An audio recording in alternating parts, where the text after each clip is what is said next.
Hello ladies and gentlemen. Today Duke is here showing you just how hot it is. It is a toasty 35 degrees Celsius today. We are in the middle of the spooky season and everyone is going all out. It's a time of the year that you see all the above and beyond looks on your Instagram feed. Mine has been looking like this for the past month. And I always find all these looks so cool and exciting and I'm inspired and I want to try and do them myself, but then you need SFX stuff. You need latex, you need sponges, you need face paint, you need silicone, you need baby powder, you need someone to stick things on the back of your head because you can't really see what you're doing there yourself. You need to know how to DIY things, you need to know how to stitch things, how to glue things, how to make things, how to melt things. And even if you have the time to do all those things, it's pretty difficult to pull it off. And just as a side note, I'm sure it gets very expensive to pull off these Halloween looks, which is part of what makes them so incredible in the first place. But it's always a bit of a bummer to me to be so inspired and then I can't pull off any of these things myself. So today I want to inspire you with something that you can do at home with things you already have at home. And no, you probably won't have to go digging in your kitchen for these. Unless you keep your eyeliner in your kitchen. I'm not gonna judge you. I actually used to keep my setting spray in the fridge because it was so nice and cool and it's so refreshing on a warm day like today. I actually should have put mine in the fridge. But back to the point. Today I want to show you how to make it look like you just won first place in a fist fight and that you're still ready to slay. Be that by serving looks or in the typical Halloween fashion is up to you. No, I'm not actually encouraging you to hurt other people on Halloween. Keep safe, keep your friends safe, and don't eat anything you don't know where it comes from. So I'm going to give myself a few bruises today. I'm thinking of putting one here and putting one here, something along those lines. But I do know that bruises are a sensitive topic and not everyone necessarily wants to see them or wants to know how to make them, especially if you have experience on how they're really made. So I do understand and respect that, and I do not intend to make light of that in any way in this video. I just find it fascinating how we can mimic bruises with makeup and I want to try doing that myself. Also, this is just for fun and I don't think you should ever pretend to have a bruise or pretend that you're more injured than you are. So now that everyone's on the same page, let's get to how to make a bruise. I quickly spent a few minutes figuring out how you can make a bruise and I just made one on my hand to see what I think of it. And I think it does look like a bruise, but it also does look like a dramatic one. I can definitely add some more details and make it look more realistic, but I think this is going to work just fine for my purposes. So let's get glam, starting with a primer. Some foundation that I can't put on the back of my hand the way I usually do, so it's going on the back of my wrist. Blend that concealer. Make sure that you set everything. Make sure your blush is cute. Contour until you feel fabulous. Highlight everything, but not your cheeks. Need to keep those open for later. Make sure your eyebrows are ready to wow a crowd. And finally, some setting spray. Now, of course, I still want to do my eye makeup and lipstick, but I don't want that to be overshadowed by the bruise. I want that to be on top of the bruise, so I'm going to do that first. And for that, I'm mainly going to use 3 types of brushes. Number 1, a blending brush so I can evenly disperse the color and blend it out into my own skin. Number 2, a flat yet fluffy brush, or anything that's fluffy but a little bit more defined so that you can work in smaller areas. And number 3, a pretty precise brush so that I can add some details at the end. And I'm going to use the colors in this BH Cosmetics 88 Matte palette. I'm mainly looking for reds, blues, and yellows. And a little bit of purple and green can only help too. So the first bruise I want to make is going to be on my cheek over here. I want it to be like you actually hit the bone here. And I'm going to start with a bright red. I'm picking it up on a fluffy blending brush and I'm going to use this to kind of shape out the bruise. I want this to be elongated right here on my cheek. So I'm going to tap the color on in the area I want it to be. I'm then going to blend it out with circular motions. Make sure you make this a little bit smaller than you want the final thing to be because you're still going to blend out the edges and it's going to get a lot bigger than it is now. So do try and keep it small. I'm going to give it a little twist up here on the side as if you caught this part. I want the other bruise to be right here by my lip as if I got a punch from this side. I would do a split lip, but for that you need specific things like latex and I'm not going to get into that. So I'm just going to give myself a bruised lip. And I'm going to be doing it at the same time I'm doing this, the exact same thing, just in a different shape and on a different place. You could, of course, do the one and then the other to see, do you really want the 2 bruises and is one enough? But then if you decide to add a second one later, the color profile might not end up being the same because you added more red the second time or something like that. So to get them to look the same, the best thing is to do them at the same time. So for this one, I'm stabbing the brush in right under the corner of my mouth and letting it spread itself out a little bit. Gonna drag it the smallest bit down like that. And here's why I decided to do my lipstick at the end. If I already had my lipstick there, I would have gotten the eyeshadow on top of it, making it more matte here than everywhere else, and I would have had lipstick on my brush that could smudge somewhere else. Next, I'm picking up a clean brush, but you can just dust off yours, and I'm gonna pick up a yellow. And yellow is the color I have dented the most in this palette because it doesn't give off that well. It's not that pigmented, so I really have to pick up a lot to get it to look the way I want it to look. And now I'm going to go right around the edges of this red, and I'm going to use it to kind of start blending things out. I'm then going into this Pretty Incredible palette because I need an orange, and even though this one is more of a true orange, I'm going to use this one, the one with a bit more of a pink tone, and that's because it doesn't have shimmer in the way this one does. You can do this with shimmery eyeshadow, but then it's all going to have a sheen to it, and it's going to look really fake. Your skin is usually pretty matte, so if you use matte shadows, it's going to look more realistic. So I'm taking the color Breathtaking on this fluffy yet flat brush, and I'm going to go on that edge between the red and the orange and just blend it into the colors.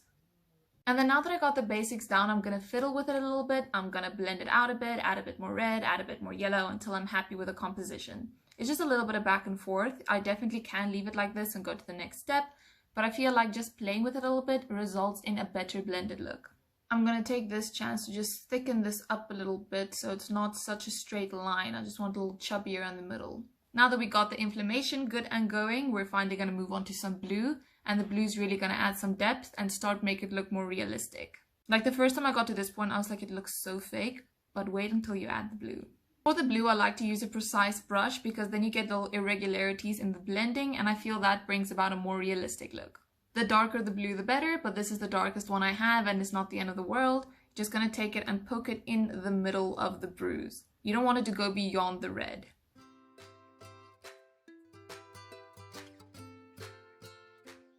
I'm then taking a bit of a fluffy brush that I used earlier with the red, and I'm going to tap over this blue until it blends into that red. You want this to be like the middle of the bruise because this is going to be the most intense part of it. If you want to add more blue, make sure you do it with a detailed brush again. Even though you feel like you're not getting much out of it, don't make the mistake of picking the blue up with your blending brush because then it's going to disperse too much and too far and it's going to kind of ruin the look. So make sure you use your detailed brush to apply the blue and then blend it with a fluffier brush. I'm also adding a bit of purple for a little bit variety of color. And the purple is going to look a little bit out of place initially, but just wait until you blend it in and it will look better. You don't have to get it as everywhere as the blue either. I'm picking up the smallest touch of red and I'm going to go around where I placed the blue and purple so that I can kind of just blend those edges and make sure the bruise is in the shape that I want it to be. Because a natural bruise is kind of bleeding through the layers of your skin and all the colors are meshed together, you want the same when you're doing it with makeup. Then I'm also going to pick up a bit more orange and a bit more yellow, just going through all the colors again. The yellow really helps to take away the brightness of the orange and helps to blend into your skin to make it a little bit more natural looking. But then to help the yellow blend into your skin, it really helps to pick up a nude color, something that's similar to your skin tone but not quite, something that has a little bit more of a brown tinge to it or a yellow tinge to it. And you can use that around the yellow to blend that out to make it taper into your skin seamlessly. Right now I'm using a mixture of a beige and a light brown and I'm just running it around the edges. Now for some final touches, I'm going to take my detail brush again and I'm going to pick up green. Go more for medium to light greens than dark greens. I found it's best to start with a medium green and then you place it like right in the middle, like the place it would have hit the hardest. That's where you want this to be because that's a sign that it's going to start healing and that's usually in the center of the bruise. So you're going to add this green first and yeah, it's going to look a little funky when you've got it going and then you just blend it out again. And then you can take a small touch of a lighter green and then stipple it in there as well and again blend it out really well. And now at the very least, you know we make very interesting colors for things we have in our bodies. I actually had to learn for biochemistry last year what exactly makes a bruise and what you call all the parts that make the different colors and the enzymes that break it down. And there are a bunch of big words that I'll probably leave in the description for you if you're curious.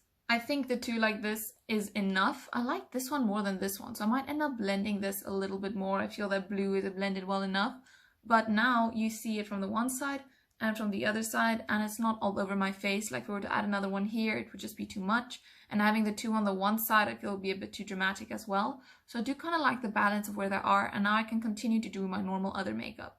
I'm now going to apply highlighter on this side. I didn't apply highlight on my cheeks earlier because if I had this underneath the bruise, it might shine through, and you don't want your bruise to look too shiny because that'll definitely make it look fake. You can take a tiny bit of highlight. I'm actually going to take this white highlighter down here, and you can apply a little bit on the blue part and then blend it out. But you really want it to be a small bit. You don't want it to pop like normal highlighter. But you cannot do this with every type of highlighter. You don't want it to be sparkly. You want it to have gleam. You know, the type of shiny you get when you're oily, that's what you're going for. So kind of do it sparingly or not at all. For your eye makeup, you can really do whatever you want, but I don't want to do anything too dramatic to take away from the drama we've got going on elsewhere. So I'm just going to do a cat eye and a bold red lip. I really think because you have this drama down here in the form of bruise that you should pair it with a red lip. You can do a nude lip, but then it's pretty much going to look the way it does now. I am going to give my eyeshadow a bit of a purple tinge with this brown so it matches a little bit with the bruise. The idea isn't to make your eye look bruised as well, but rather to just have some contingency between the colors. And since it's Halloween and we're being dramatic, I'm actually going to add a little bit of black to this look. And I rarely use black because I found it intimidating, but I think today is the day. And then this is what it looks like with some liner on, and this is what it looks like with some lashes on. Lashes really do just make me feel majestic. Finally, onto lips. I'll be using this Essence Red Lip Liner in the color Taste the Red. I really enjoy this red on me at least. So I'm first going to outline my lips in a nude eyeliner, and then I'm going to go in with this. And you have to be really careful here because if you mess up, you can't really wipe it off because you'll be wiping this off too.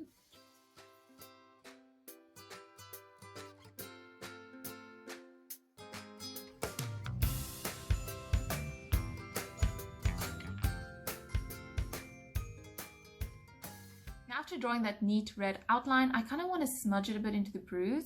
So I'm going to just flick the pencil over the edge of my lip in the direction of the bruise. Even though it makes sense that the smears would be going this way if you got like hit from this side, but I like it that way more. I'm going to add a bit of brown because I want to tone down this red a bit, which is quite the thing to say after telling you how much I love this red, but it's because I want it to be deeper, not as bright as I usually like it.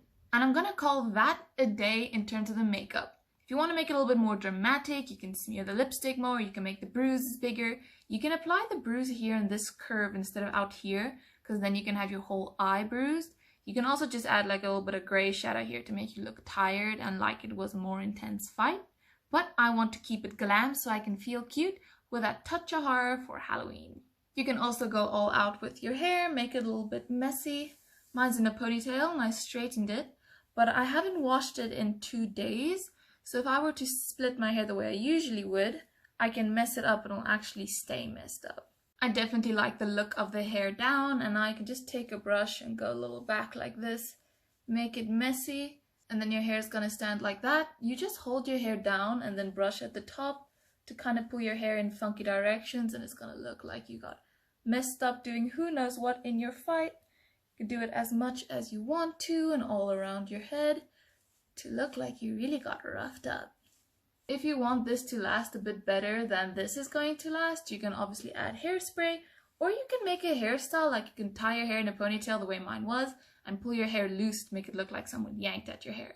But I think the hair is a nice extra touch to make it look theatrical so that it is obviously just a makeup look. I don't want to be alarming anyone. And then sunglasses, because I always wear my sunglasses.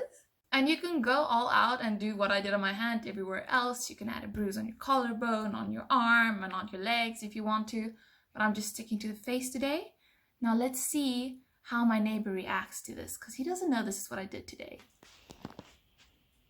What did you... What? Are you like a little zombie? No, I gave myself bruises. Goodness, it does look like bruises. Yeah? Yeah. I like it. That looks so cool. Thank you. And then this is the final result, a Halloween makeup look that you can do at home with things you have at home, given you have a few colorful things in your makeup collection. Remember, this was just for fun, and don't wear it out unless it's for a party or something where it's clear that the bruise would be fake. But I hope you enjoyed this video as much as I enjoyed making it. I really like the way the eyeshadow turned out, even though it was kind of an afterthought in this video. But this is only one of the videos I'm making for Halloween this year, so keep an eye out for the others. I know a lot of people are not dressing up this year, but if you are, let me know what you have planned, and then I look forward to seeing you again next time. Bye! Oh, what on earth?